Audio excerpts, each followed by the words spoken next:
Il était comment, André Fortin, à l'époque? À l'époque, c'était quelqu'un d'extraordinaire. André était le leader de ce band-là, tu sais. Puis parfois, moi, j'argumentais avec parce que je lui disais « T'es-tu malade? » C'était des...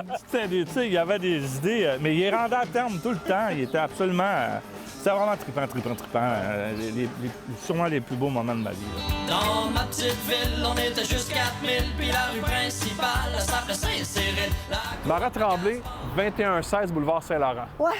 C'est ici que ça se passait, là? C'est là, là? J'étais pas officiellement membre, en fait. J'ai joué, oui, de 93 à 95 avec les colocs sur scène. Il a été très important pour la musique au Québec, André Dédé Fortin. Il a redéfini d'une certaine façon la musique au Québec. Ça, faut vraiment en parler. De quelle façon pour vous? Bien, je pense qu'avec le métissage, c'est parce qu'il a réuni des gens autour de lui. Il a réuni un Français, il a réuni un Cri, il a réuni un gars de la Côte-Nord et un mononcle Serge qui vient... Je veux dire, le gars, il est né, son père était prêtre, là. C'est un univers tellement... Tous ces gens-là sont tellement différents et la musique qu'ils faisaient ensemble était extraordinairement forte. Et quelle armée du salut, pourquoi tu vis dans la rue? Que tu me penses moi à part, puis je vais compter tes budgets! C'était du stock faire un show avec lui. Quand je jouais derrière, là, je regardais, je voyais le cul de Dédé devant moi, là, hein? Puis il faisait ça. Ça voulait dire plus vite.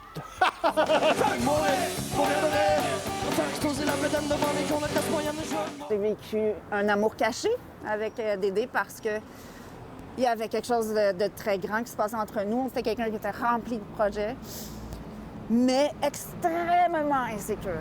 Ah oui? Extrêmement insécure face à son apparence physique, étonnamment, au vieillissement. Il voulait pas vieillir et devenir un monsieur.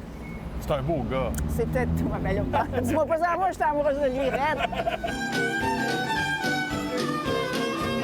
T'sais, on s'est parlé juste avant son décès. On a eu un déjeuner ensemble. Il m'a appelé pour déjeuner avec lui, puis il m'a partagé beaucoup de ses détresses. Puis fait que ça, j'ai ça à l'intérieur, là, je le porte. Bonsoir. La nouvelle a semé la consternation. Le chanteur rock André Fortin est mort. Comment vous avez vécu le jour de son décès, le 8 mai 2000?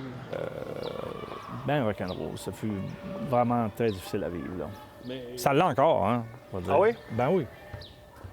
Voyons. C'est sûr que oui. Tu sais, il a fallu que je consulte. C'était difficile à vivre, ça l'a encore.